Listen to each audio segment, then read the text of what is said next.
Hi everyone. So we're going to continue with the French Revolution today in the middle part of it. So we talked about the causes last class.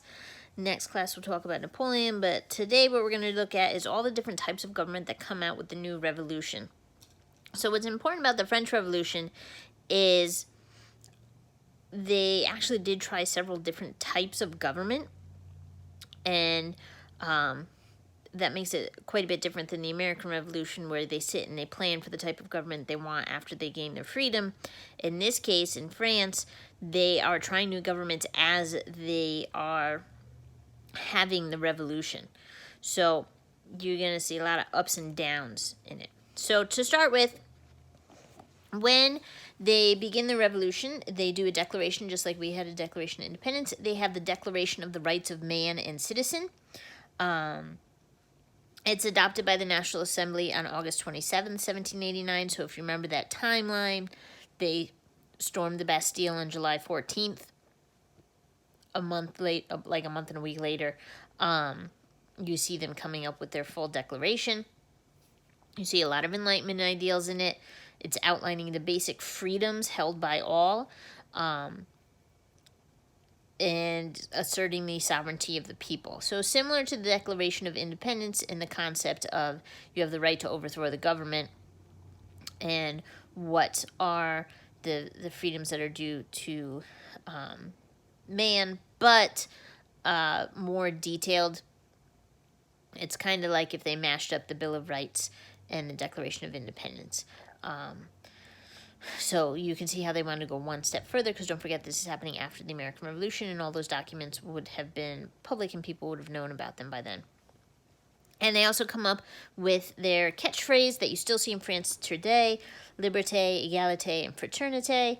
So liberté is liberty, égalité is equality, and fraternité is brotherhood. So like fraternity, it's the same thing. Okay, so it's all about being free, being equal, and working together. So what's interesting is the Declaration of the Rights of Man and Citizen, right from the beginning, is very similar to the United States with our Constitution and set of rights. When they say people, they don't mean people, they mean white males. So what's interesting is in France, almost right away, you see an uprising within the female population. They're going to have what's called the March of Women. And basically, even though the National Assembly had met and they've made their own government and they have come up with a listing of rights, they feel it's not enough because people are still starving. And you see the lower class still fighting about it. And basically now the women are going to say, it's not enough. It's not enough to have representatives that are taking control of the government. We're starving now. So you see thousands of these women march in from the countryside. Peasants will join in with them. So by the end of the March of Women, you do have men and women both in there, all from the very lower class, and they march on Versailles. And they're basically going to storm the palace. It's very interesting. They actually focus a lot on Louis XVI's wife, Marie Antoinette, and they blame her for a lot of stuff that she probably didn't have a lot to do with, but she's sort of a symbol for them, and they want to rip her throat out. So that's an interesting story, too. If you want to talk about it in a live session, we could do that. But they storm in, and they're looking for the queen, and the royal family is able to escape, but it becomes very clear that they are no longer in charge, and they are going to have to flee to another area. I think it's Tuileries, where they run to in Paris to get safety. So they're able to escape, but just barely. And they flee to Paris, and you basically see the royal family is no longer being questioned for how to run the government. The National Assembly is in charge. So right from the start, you'll see them going after the first estate, which was the clergy. and they're going to deal with that financial crisis. They have no money. Well, guess who has a lot of money? The clergy. They're going to confiscate a lot of church land, and then they're going to sell it, which is immediate profit right there. They're also going to force the clergy to take an oath of loyalty, which even some of the members... Is the lighting better? I can't tell. Some of the members of the National Assembly in the Third Estate will say that's kind of a conflict, because how is it that the clergy can swear an oath to be loyal to the people above all else, if they're clergy, that oath should be to God. So there's some discrepancy there. And as they're taking the money from the clergy, the nobles know they're next, and obviously they're all trying to find someone to blame, and who's the easiest person to blame? Louis XVI. So he gets very nervous about what will happen to him and his family, so he takes his wife and his son and daughter, and they flee France. And they're actually going to get really, really close to escaping. They're clearly heading to Austria, which is where his wife Marie Antoinette's family is from, and they're going to go all the way to Varennes, which is really close to the border, and they're going to get arrested. It's another interesting story. Basically, he really didn't understand how much the people hated him, so when they get really close and they stop someone, a guard in the little town they're in stops them, and he's asking for the visas, and he decides that he's going to show he's the king to basically gains sympathy from his loyal subject, and he says, I don't, because I'm really the king. And he thinks that they're going to be like, oh, we'll help you, our king. And they're like, no, you're arrested. And they're going to send him back. And he's going to be really crushed by that. Because it's finally in his face that people don't like him. Yeah. So the royal family is going to basically go under house arrest for a while. You'll see the National Assembly come together, and they're going to create a constitution. 1791, they'll have a constitution. And they're actually going to keep the monarchy. They're going to argue for a constitutional monarchy. The idea that you have official laws and rules that have to be followed by the king, so they can no longer be absolute, but they're still maintaining that royal family. And they'll create a new legislative assembly, so that can include everyone. And what's interesting is they're going to push for the equality of everyone, and you're going to have this push from this basic political party called sans culottes, which basically means without breeches. So breeches were like the half pants, and then you have the stockings underneath, like Louis XIV was wearing. Was he wearing? No, Louis XVI was wearing. I think Louis XIV was just wearing tights. But sans culottes represented the poorer class, because you couldn't afford to have two pieces of clothing. You couldn't have stockings and breeches, so poor people wore pants.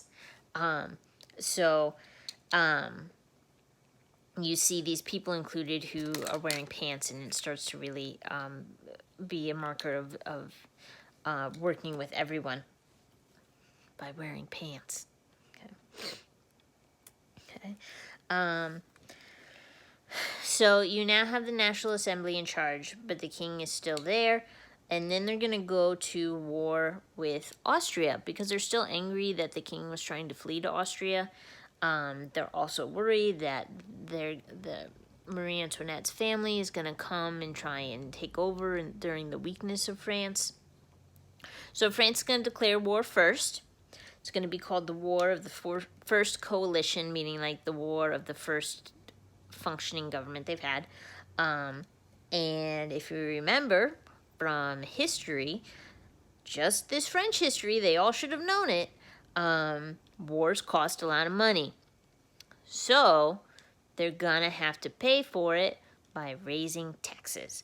And they're going to have what's called levée en masse, which is the first time you're going to see taxes for everyone to pay for the war. So on the one hand, they're like, yay, the rich people are getting taxed. But on the other hand, they're like, but you're still raising our taxes, and we're still starving to death. So again, people are going to be angry, and they're going to be very hungry. So they're going to have a mob again. And you'll see the mob taking over Tuileries, and Louis and his family, again, having to flee. They're actually going to run to the Legislative Assembly, sort of like running to what the Congress would be, and say, please, you have to help us. They're going to kill us. And they say, all right, we'll help you, but we can't let you go. So what they're actually going to do is they're going to arrest the king, and they're going to depose him, meaning he will no longer be king. He's removed from the office of king. Okay? So these radical political parties will take over, and they will hold a meeting called the National Convention, basically saying what the National Assembly has done is not enough. People are still angry. They're still lighting stuff on fire. So what can we do? So they're going to meet on September 21st, 1792, and this is right from the beginning. You're going to see there's going to be problems. Basically, they argued that their revolution was so revolutionary that it would change the world, and therefore they needed a new calendar. And they're literally going to start using a calendar that starts with the revolution, because the revolution in France is what will change the calendar of the world. So they're on like Julius Caesar level right now. They're going to abolish the monarchy. It's officially going to become a republic. And right away, you're going to see two major political parties show up, factions. The Jacobians, which was a democratic reform party, so they were really looking to fix the government. And then the Girondins, which was a war party. They just wanted to burn everything to the ground. Okay. The National Convention is led by very, very interesting people. So on the left, you see Jean-Paul Marat. He is what we would consider crazy. He is clearly paranoid, has a break from reality. He's going to get an illness that they used to treat with steam baths. So by the end of his life, shortly after the National Convention, he will basically just stay in a bathtub all day, just having them bring in new hot water. And he would hold meetings in the bathtub, and he will eventually die in the bathtub when some woman stabs him. On the other hand, you have George Danton, who there's lots of rumors about possible corruption with him, but no one's really sure. It's just so crazy that all of the rumors that will come out during this time period, no one knows if they're correct or not. Okay. So those are two leaders in there. They have a lot of issues, but it's nothing compared to our big guy, Maximilien Robespierre. So Robespierre is very well educated. He is a lawyer. He is a radical Jacobian. He believes in reforming the government, and he becomes the most controversial figure of the revolution because he's going to push for a complete overhaul of the French government for the people. And he basically says the greatest threat to the state, or the greatest threat to the people, is the people themselves. And if you're not willing to change the government, then you're a threat to the government, and therefore you should be eliminated. He will be the guy who is remembered for the reign of terror. So let's talk about basically within that year, 30,000 people are going to be executed. Okay. And how do they do that? With a wonderful invention called the guillotine. So the guillotine, just for a little background, because it's always interesting to find this stuff out, it was intended as a more humane method of execution, because before this, the way you got your head chopped off was with an axeman. He would use an axe, and if you were lucky, that axe was sharp. Sometimes it wasn't. It was dull, and you had to swing a couple of times. I think Mary Queen of Scots had a botched execution. Basically, he missed the first time and caught the top of her head instead of her neck, and then the second time didn't go all the way through. It's really kind of horrible. So Dr. Guillotine, seeing this, wants a better method. So he creates the much more efficient guillotine. And we know it's more efficient because 30,000 people were able to be killed with it within a year. Which, in case you're not doing the math, you're getting, at least 10 people killed in the public every day. So, one of those people who be killed is... Did the sun go down? Oh, thank God. The king. So, on January 17th, one day before my birthday, in 1793, 90 years before for my official birthday.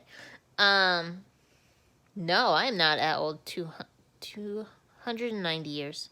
January 18th, 1983. That's my birthday. So, on January 17th, 1793, Louis XVI was convicted of treason. He will go to the guillotine 4 days later, on January 21st. Sorry. I'm not re-recording, so we're just going to keep going. In a big fanfare. And he is not the only one who will be executed. His wife, Marie Antoinette, will be executed in October of that year.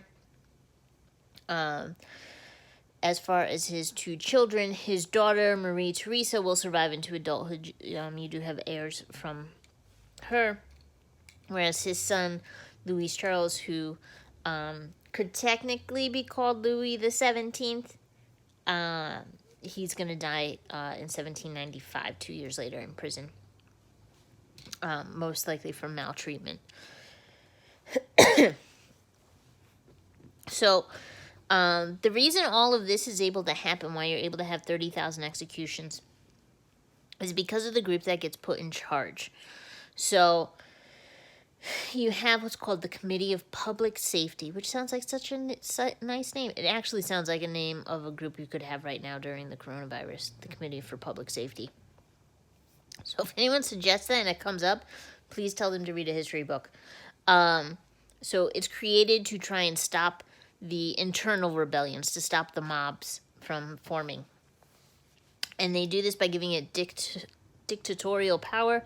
They can do whatever they need to in order to stop the rebellions, which is the same as absolutism. And they're going to rule France for a year. They're going to have complete control over all the economics, the political, and social issues that come about.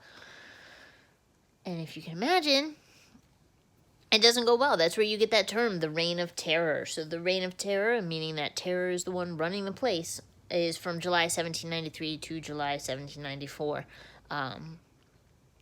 30,000 executions in 1 year. Sorry, not 30 days. It's like 80 a day. And it will be horrific, and it's very witch hunty in terms of you could be accused of anything and you will get killed. It will eventually end when the machine turns on the master, and actually Robespierre will be executed for being too out there and a threat to the state. Robespierre's execution is called the Thermidorian reaction. He was overthrown on the 9th of Thermidor, which is that new calendar that they made up. And when he is killed, they're going to dismantle the Committee of Public Safety. They're going to say no more Jacobians. That club is banned. And they're going to create a new constitution that will be adopted in August of 1795. And they'll create a new branch of government known as the Directory, which will have people from all over to hopefully run the country. None of them are allowed to be members of the Jacobin Club because they don't want it to grow again from within. Like Hydra. I'm watching all the Marvel movies right now. So the directory is going to try. It's not good. They're going to promote middle class interests because most of them were from the middle class. There's still a financial crisis. There are still food shortages, and there are still riots happening in Paris. And the directory will identify all of those issues, but they will do nothing to fix them. The only thing that can be noted that happens during the directory time is they're going to start relying more on the military, and the military was starting to have a shining general come out of that, Napoleon. And he's going to take the revolution and kind of turn it into a whole different thing. But we'll talk about that next class. So, lots of things that happened during it. I'd like you to look more into the Reign of Terror, which is a very interesting time, so you can read a lecture, you can Google it, you can learn a lot more about the craziness that happens, and you are going to just do a creative piece. So you can write a journal entry, you can draw a picture, you can write a poem, sing a song, you can make a video reenactment. I don't care what you do as long as you make it something interesting. You can do this by yourself, or if you want to work together with some other people and do it in groups, and you guys put all your clips together, and you can share with me, and you can let me know if you want me to share it with the class. You could just make it for me, because I don't have anything else to entertain myself besides the Marvel movies. And you could let me know if you want to share it with class or not. But I'm hoping that maybe you'll get into it. You are welcome to ask more time. If you need it, just email me so I know to put the extension in the gradebook so that you don't have it missing. Okay? As always, email with questions, and have a good weekend.